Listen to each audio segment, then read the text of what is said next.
Hello everyone, Prime here. Hope you're having a great day, or at least just a better day than I'm having, because today we're going to be covering Thor, his personality, facts about him, and all of that good stuff, as well as asking a question. How strong exactly is Thor, and is Death Battle full of complete and utter? Well, we'll be finding that out soon enough, so let's begin. Starting off with his personality, Thor, as you all know, was fairly attached to his hammer, Mjolnir. It was a symbol of not only just his control over lightning, but also his godly powers. He was also credited with being incredibly strong, and to complement this strength even further, he also had this special belt of strength, which further doubled his strength if need be. His courage was admirable, and Germanic and Scandinavian people sought to be like him. He was sort of that kind of role model among the gods. Also, he was fully capable of flying, yet he still was depicted riding a chariot, driven by two goats. They were a reminder of the material world and our perception of this world. Thor was the bulkiest and toughest warrior in Asgard, the defender of the Aesir gods from what was usually, but not always, their enemy, the giants. I've already discussed the relationship between the gods and the Norse giants in a separate video. It's actually the first video of this Into the Mythos Expanded series, so if you want to go ahead and check that out, shouldn't be too difficult for you to find in my channel, though it might be at the bottom of the list. Within the society of Asgard, Thor was a member of the second class, or at least there was a theory that there was this class system made up of 3 tiers.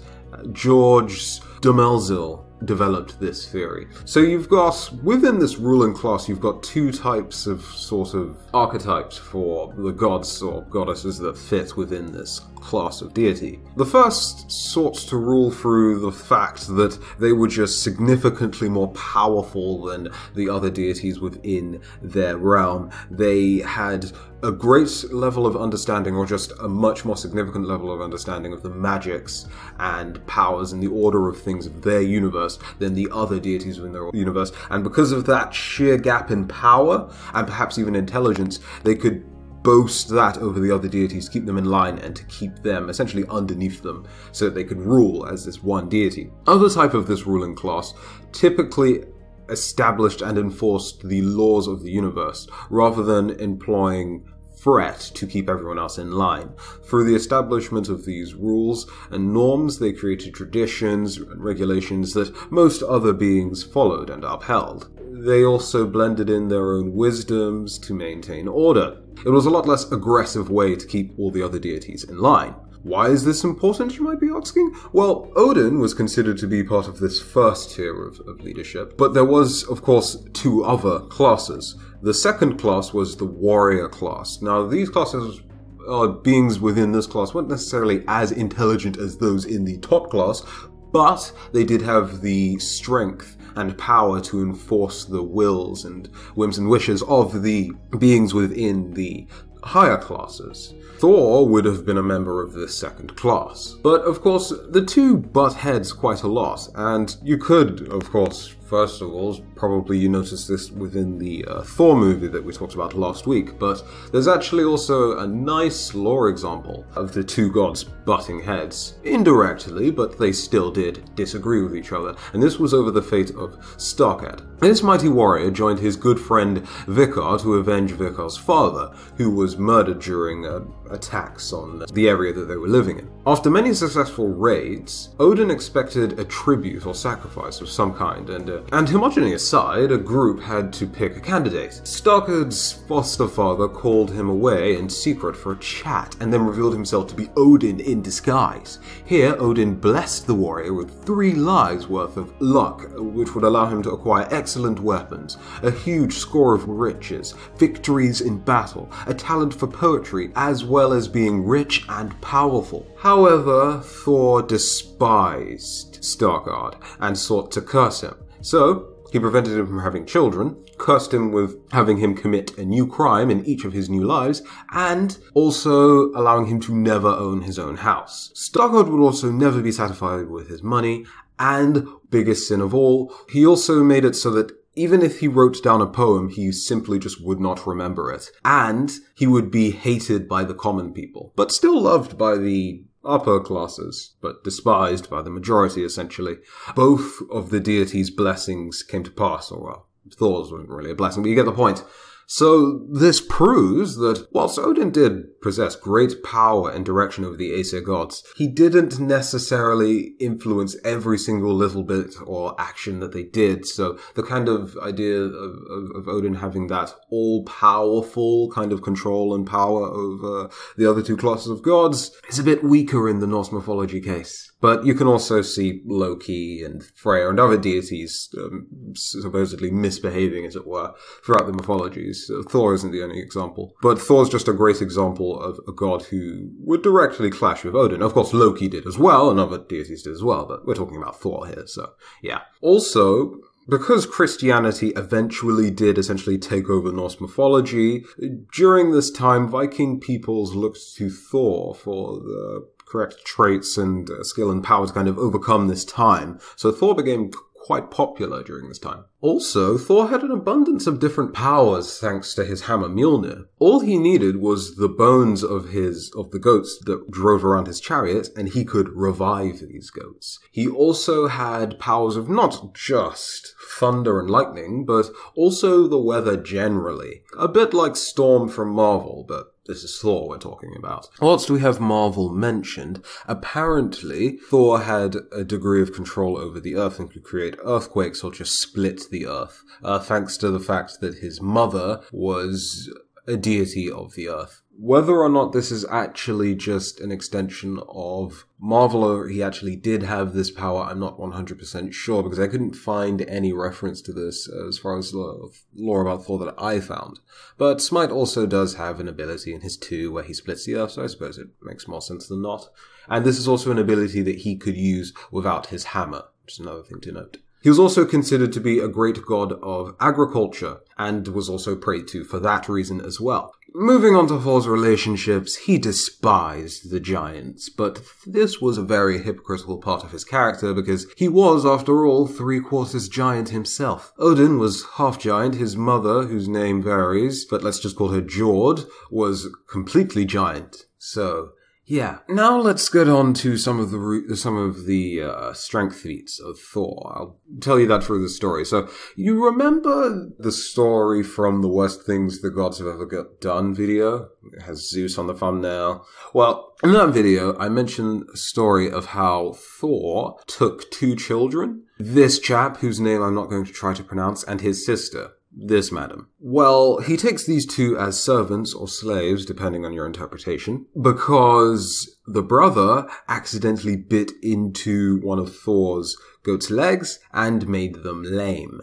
So he traded in the children for the goats. Then he, with Loki and the children, went to Utgard. They discovered an abandoned house nearby that area, so they decided to camp there for the night. But in the middle of the night, whilst they were sleeping, they heard a thundering sound that echoed through the house, and it was the sound of a snoring giant, who Thor was about to attack when, indeed, the giant woke up. And Thor was a bit frightened, because the giant was massive at this point, but the giant was also, for whatever reason, friendly, and decided to accompany the travelers on their journey to Utgard. So, the 5 travelers now decided to find a new place to sleep for the night. And it's quite funny, because every time the group would try to go to sleep, the giant would begin snoring, and Thor, in his rage, would wake up with his hammer Mjolnir in hand and bash the giant on the head. And the giant would sort of, wait, did something happen? What just happened? And Thor was like, oh, nothing. And then everyone just went back to sleep. And this happened 2 more times, but on the 3rd time, Thor told the truth, and the giant was like, okay, then I'll be on my way then. The giant's name, by the way, was, this. And no, I'm not going to try to pronounce that. But after the giant parts ways with the group eventually stumbles upon Utgard, where they meet Utgarda Loki, king of the giants. The king, Utgarda Loki, offered the group a place to stay from the cold, but only if they had a special skill. Loki claimed that he could eat more than any giant, and Logi was his opponent. So they were served some food on plates, and Loki Daggin ate the entire meat off of whatever animal it was that he was served. But his giant opponent ate not only the meat, but the bone and the plate as well. So Loki lost. Then we have Tylfi's try. Foolishly, he challenged Hugi, a giant, to a foot race, and lost 3 times. It was next the mighty Thor's turn, and he was stuck in a drinking contest. Now, see, he was supposed to down the entire drink in 1 shot, and he got quite mad when it came to the 2nd shot. By the time it came to the 3rd shot, he was very, very upset. So, after it became apparent that there was no way Thor could even down the drink in 5 shots, they moved on to the next challenge, and he was pitted up against a crone in a contest of strength, which he lost, and during another contest, he lifted up the hind legs of a giant cat, but still lost to his opponent, and Thor was fuming at this point. But Utgard Loki did offer the Thunder God and friends a place to stay. Come the morning, Utgard Loki revealed that everything that the travelers did was pretty much just an illusion. Loki was trying to out-eat a wildfire. Talfi was trying to race against thought. So not even a tangible thing, literally human thoughts or whatever thoughts. Not Hugi, a giant. And Thor's drink was actually the sea itself, which he considerably reduced the amount of seawater on the earth. And instead of lifting a giant cat, Thor was actually lifting his nemesis, Jormungandr. The crone was old age itself, which how you even fight old age is just, yeah. That's how strong Thor is, that he can challenge old age and not even realize it. And of course, like a true Loki, once he realized Thor was incredibly mad at this point at all the things that he did, skedoodled, along with all of his illusions, and to avoid sieges, he also teleported Utgard with him. Considering the fact that he was perhaps afraid of Thor attacking the entirety of Utgard by himself, and perhaps just with Loki and the children for backup, pretty sure Thor's strength is fearsome enough to gain that sort of reputation across the land. So now for the question. Even though I haven't shown you many strength feats of Thor, I think the feats that I've shown you speak for themselves. There are a lot of other feats where Thor has simply taken Mjolnir and shattered a giant's head with one mighty stroke, or at his own wedding with giants, he crushed all of them single-handedly. Does it really sound feasible? Even though Marvel's Thor is a separate Thor from the Thor that we're talking about here. First and foremost, is Marvel's Thor stronger than the mythological Thor? Because as far as I can tell, mythological Thor can very much die, whereas Marvel's Thor is very much immortal or invulnerable to death, it seems. Which is, pains me to say it, but it is a massive plus for Marvel's Thor. Or at least, for the most part, if I had to pick one of them that would be more likely to lose the Wonder Woman fight, probably mythological Thor, just because Norse mythology in and of itself is special from a lot of the other pantheons in Smite, purely because the gods and goddesses present within Norse mythology aren't immortal. Unlike, say, someone like Zeus. Or, yeah. So, there's that. And before I think of another cringy adjective to put before your comments, let's just move on to your comments. So, Rikokun said that Loki would kill Hulk instantly. His daggers could melt his healing factor. Also, Thor is so weak in Marvel. Hel is really, really weak, and I thought it would be an actual Ragnarok. Fenrir would eat the sun. Also, he can't just throw his hammer frilly-willy, make it return. Okay, so as for Loki killing the Hulk, I have no idea if that would actually be possible if his daggers could cancel out the healing factor. I suppose the whole god barrier thing makes a lot of sense, so I suppose we'll just go ahead and believe that one. Marvel's Thor is weak. I suppose in the movies, he's probably a lot weaker than he is in the comics, but as for, like, movie Thor versus original mythology Thor, I really don't know. I suppose it's fair to say that he could very much be weaker than mythology Thor, but I hear in the comics Thor's done some crazy things. So yeah, I don't know about if you're also meaning the comic book Thor, because I'm assuming that's like a completely different statement entirely, right? Is comic book Thor the strongest rendition of Thor we currently have in today's Earth? That's a question there. Hel is really weak.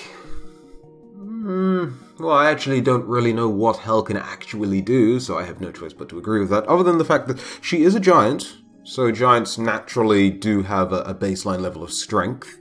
So there's that, and she was pretty tall, so she also has that size intimidation factor going. So, you know, there's that. Fenrir eating the sun.